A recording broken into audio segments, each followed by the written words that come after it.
देवरानी की शादी। रमा बहन फितरत से लालची और मक्कार। दो बेटे थे, लेकिन दोनों के बीच दो आंखें थी रमा बहन की। कारण थी बड़े की कमाई और छोटे की बुरी किस्मत। माँ जी, खाना लगा दिया है, खाना खा लीजिए ना, क्योंकि फिर मुझे इनके लिए कपड़े लेने बाजार जाना है। कल ही ऑफिस के काम से अमेरिका जा रहे हैं, वहाँ पहनने के लिए सर्दी के कपड़े लेने होंगे ना। क्या कहा? राम अमेरिका जा रहा है? इतनी बड़ी बात उसने मुझे नहीं बताई, क्यों? अरे माँ, अभी अभी तो फोन आया है, मीटिंग में अभी उन्हीं का नाम आया, तो कल की टिकट भी हो गई और उन्होंने कहा भी कि माँ को जरूर बता देना। अरे वाह भाभी, क्या किस्मत है भैया की, आज दिल्ली कल अमेरिका। अरे चुप कर मनहूस, कहीं टोक ना लगा देना मेरे बेटे को। जरा अपने पति को भी बोल कुछ काम धंधा करे, सारा दिन न जाने क्या क्या करता रहता है घर में बैठकर। अब अच्छा छोटी, तैयार हो जा, साथ चलेंगे बाजार। और हाँ, तो वो साड़ी भी ले लेना जिसकी चूड़ियां लेनी थी ना तुझे। छोटी, जिसका मूड सास की बात से दुखी था, अब जेठानी की बात से खुश हो जाता है। वो चहक उठती है। हाँ हाँ भाभी, मैं अभी ले आती हूँ। वो वहाँ से चली जाती है। अरे क्यों सर चढ़ा रखा है इसे? करते क्या है ये लोग घर के लिए? सिर्फ मुफ्त में बैठकर रोटियां तोड़ रहे हैं। माँ, अब छोटी को ऐसा मत कहे ना, उसकी क्या गलती है? झूठ बोलकर आपने उसकी शादी करवाई, वरना सुंदर और बड़े घर की बेटी थी। क्या उसकी शादी किसी अच्छे लड़के से ना हो जाती? अरे क्या झूठ बोला? बस यही ना कि लड़का कोई नशा नहीं करता और लाखों की नौकरी है। कोई बात नहीं, लड़का दिखने में तो सुंदर ही है ना, वही तो देखा इन लोगों ने भी। खैर, देवरानी और जेठानी दोनों बाजार जाती है, जहाँ देवरानी बार बार साड़ी के पल्लू से अपनी बाजू का दाग छुपाने की कोशिश करती है। अरे क्या छुपा रही हो छोटी, दिखाओ मुझे।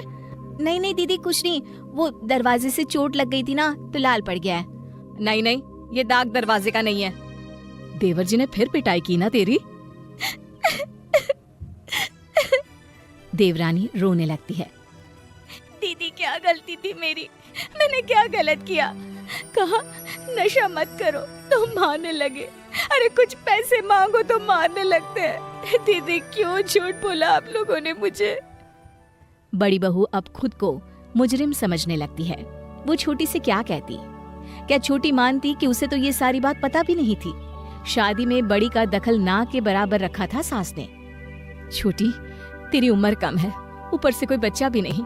देवर जी के साथ 2 साल हो गए हैं तुझे, तू दूसरी शादी कर ले। छोटी रोने लगती है। नहीं दीदी, मैं प्यार करती हूँ उनसे, वो जैसे भी है मेरे पति हैं, मैं ठीक हूँ, बस ये ठीक हो जाए। बड़ी बहू छोटी का पूरा ख्याल रखती, लेकिन एक दिन तो हद हो जाती है। कर्जा मांगने वाला घर पर चला आता है। पुलकित का घर यही है? हाँ हाँ, छोटा बेटा है मेरा, बताओ क्या बात है? बुढ़िया, तेरे बेटे ने नशा करने के लिए 1 लाख लिए थे मुझसे, वो पैसे दे दे, वरना मैं पूरा घर तोड़ दूंगा। बहुत बड़ा गुंडा हूँ मैं यहाँ का। अरे ऐसा कैसे 1 लाख लेने आ गए हो? मेरा बेटा नशा करता ही नहीं है। तभी छोटा बेटा आ जाता है। वो कर्जा लेने आए लोगों को देखकर डर जाता है। अरे कल्लू भाई, मैं आपके पास ही आने वाला था। बेटा, तू इसे जानता है? तभी वहाँ छोटी भी आ जाती है। तू अंदर जा बहू, ये घर की बात है। माँ, उसे हक है सब जानने का कि उसका पति क्या क्या करता है। भाभी, आप ज्यादा बीच में मत पड़ो। 4 पैसे भैया क्या कमाते हैं, आप कुछ ज्यादा ही नाक घुसेड़ने लगी हो। ये मेरा कर्जा है, मैं निपटा दूंगा। अरे ये फैमिली ड्रामा मेरे जाने के बाद में करना, मेरे पैसे दो, फिर खेलना ये कहानी घर घर की। अब माँ, ये कंगन जो तूने पहने ना, दे दे इसे। वैसे भी मेरे ससुराल वालों ने तो दिए थे तुझे। अरे नहीं नहीं, मैं कुछ नहीं दूंगी। क्यों दे दूं? अरे माना तेरे ससुराल वालों ने दिए, पर तुझे पालने में मैंने कम खर्च किया है क्या? अरे कितना खाता था तू? ना ना, मैं नहीं दूंगी। देख अब तुझे कितना मारता हूँ मैं, तब अपने आप तेरे घर वाले पैसा देंगे। गुंडा जैसे ही पुलकित को मारने के लिए हाथ उठाता है, छोटी बहू कहती है, नहीं नहीं, मत मारिए इन्हें प्लीज, ये ले लीजिए, इससे आपके पैसे पूरे हो जाएंगे। छोटी अपने गले से सोन की चेन उतार कर गुंडे को दे देती है। गुंडा चेन लेकर चला जाता है। हाँ, अब ज्यादा देवी बनने की कोशिश मत करना, और ये जो सोने की चूड़ियां पहनी है ना, उतार दे इसे भी, आज का इंतजाम भी तो करना होगा। नहीं नहीं, ये मेरी माँ की आखिरी निशानी है, मैं नहीं दूंगी इसे।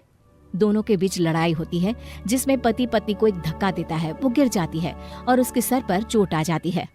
अब ठीक है, बहुत जबान चल रही थी इसकी, अब शांत हो जाएगी।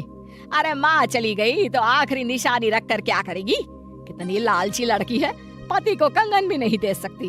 अरे सारा श्रृंगार पति से ही तो है। माँ जी, आप माँ होकर नहीं उतार सकी ना अपने गहने, वो बीवी है। भाभी, आपको पहले भी शांत रहने को कहा था। आपकी तो शिकायत मैं भाई से करूंगा। और हाँ, ये छोटी को भी अपने साथ रखिए, मेरे कमरे में मत आने दीजिएगा, मैं इसे तलाक देने वाला हूँ। नहीं नहीं, प्लीज ऐसा मत बोलिए। अगले दिन बड़ी भाभी का भाई बहन से मिलने आता है। दीदी, जीजू अमेरिका गए हैं, आप चलो ना मेरे साथ घर, माँ ने भेजा है आपको लेने के लिए। छोटी की तरफ बड़ी देखती है और कहती है, छोटी तू भी चल, पैक कर ले अपना सामान। दोनों बहुएं तैयार होकर निकल रही होती है कि सास कहती है, अरे घर का काम कौन करेगा, दोनों चली जाएगी तो। अरे छोटी, तू कहाँ तैयार होकर निकल रही है? चल घर का काम कर, नौकरानी कहीं की, कोई काम तो है नहीं तेरे पास। छोटी सामान लेकर अंदर जाने के लिए मुड़ती है कि छोटी का पति एक औरत के साथ आ जाता है। माँ जाने दे इसे, वैसे भी मैं इस लीली से प्यार करता हूँ और शादी भी कर ली है। तलाक देना है तो दे, नहीं तो अदालत के चक्कर काटे। चलो लीली। ये देखकर छोटी के तो पैरों तले जमीन ही खिसक जाती है, वो रोने लगती है। तभी बड़ी बहू का भाई कहता है, तुम जानते नहीं हो भैया, बिना पहली बीवी को तलाक दिए दूसरी शादी करके तुमने कितनी बड़ी गलती की है, अब तो तुम्हें जेल हो जाएगी। नहीं नहीं, ठीक है ना, इसे लिली के साथ ही रहने दो भाई। छोटी जैसी लड़की वैसे भी देवर जी जैसे लड़की को डिजर्व नहीं करती है। मैं इसकी शादी अपने भाई से करवाऊंगी। भाभी ये क्या बोल रही हैं आप? मुझे रिश्ता मंजूर है दीदी, वैसे भी पति गलत होने का मतलब ये नहीं कि औरत अपनी जिंदगी घुट घुट कर गुजार दे। अरे वाह वाह वाह, क्या ड्रामा चल रहा है ये। हाँ माँ जी, किसी लड़के की झूठ बोलकर शादी करवाने में आपने मुझे भी जिम्मेदार बना दिया। छोटी जैसी भाभी पाकर मैं तो खुश हूँ। अब तो आप निपटिए ये लीली से।